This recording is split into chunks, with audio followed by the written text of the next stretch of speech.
দিন যাবৎ পড়েছিল বিছানায়।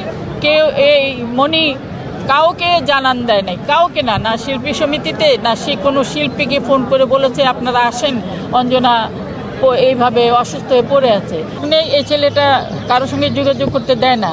অঞ্জনাকে, যার সঙ্গে অঞ্জনা বেশি ক্লোজ হয় তখনই তার কাছ থেকে সরিয়ে নেয়।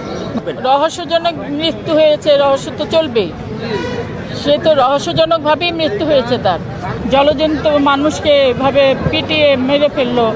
আমরা তো বলবো যে ওকে ধরা হোক, মনিকে ধরা হোক।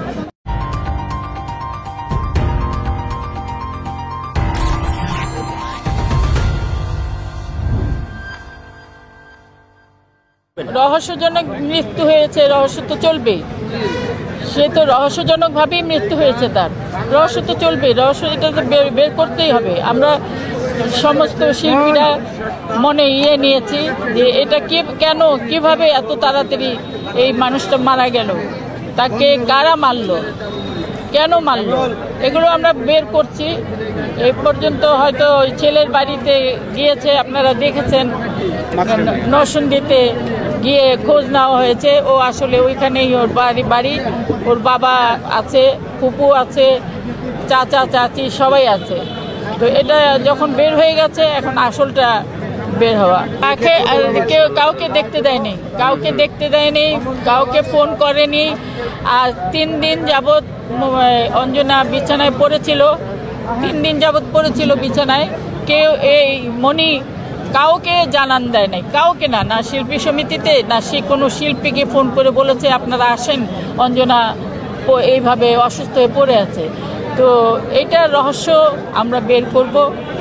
আমরা পিছু লেগেছি, এখন আপনাদেরকেও বলছি যে আমরা যখন লেগেছি এটার রহস্যটা উন্মোচন করেই ছাড়বো। মেবি হতে পারে, এরকম তো অনেক কিছু দেখতে পাচ্ছি আমরা, মেবি হতে পারে। কারণ আমার সঙ্গে অনেক দিন থেকে যোগাযোগ নেই, এই ছেলেটা কারোর সঙ্গে যোগাযোগ করতে দেয় না। অঞ্জনাকে, যার সঙ্গে অঞ্জনা বেশি ক্লোজ হয় তখনই তার কাছ থেকে সরিয়ে নেয়। মানে সব কিছু ওর হাতে, রিমোট কন্ট্রোল ওর হাতে। ও যেভাবে চালাতো সেভাবেই চলতো। কেমন ভাবে দেখবেন? না, এই তো কথা হলো, ওর হাতে রিমোট। এখন ও যেভাবে চালাবে অঞ্জনাকে সেভাবেই তো চলবে। এখানে তো আমরা কি বলবো, আমরা গেলেও তো আমাদের সামনে দরজা বন্ধ করে দিবে। তো এটা একটা অপমান না? তো ও এখানে বোঝা যায় সব কাজ সাজে ওরই, ওই কাজ সাজে করেছে। তা না হলে এরকম হলো কেন? এগুলো না, খালি আমরাই যে দেখবো। ওর বোন আছে, ছোট বোন আছে একটা, গোলা, তার সঙ্গে আমরা কন্ট্যাক্ট করেছি, কথা বলেছি। সে যদি একটা অ্যাপ্লিকেশন না দেয় যে আমার বোনকে এভাবে মারা হয়েছে, এটার বিচার চাই, এইটা লিখে সে সিগনেচার দিয়ে শিল্পী সমিতিতে আমরা সবাই দেখেন এটাকে কিভাবে বের করতে হয়, ওটা আমরা জানি। মুসলিম হওয়াতে একটু দূরত্ব, উনি এরকম ভাবে বুঝাচ্ছে যে অঞ্জনা আপনার বোন না।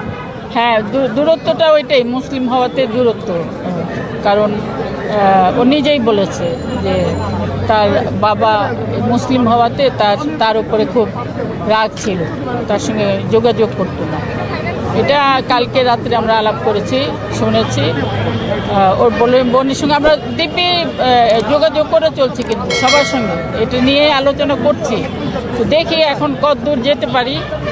আর এটার যদি উদ্বোধন করতে পারি তাহলে তো সবাইকে জানাবো, আপনারা জানবেন। আপনারাও একটু খোঁজ খবর রাখেন, সাথে সাথে থাকবেন, দেখবেন যে না এটা কেমনভাবে দেখার বিষয় না তো, তাই না? এটা তো কেমনভাবে দেখার বিষয় না। একটা জলজন্ত মানুষকে এভাবে পিটিয়ে মেরে ফেললো। আমরা তো বলবো যে ওকে ধরা হোক, মনিকে ধরা হোক। মনিকে ধরলেই সব বের হয়ে যাবে। ঠিক আছে, ধন্যবাদ, ভালো থাকবেন।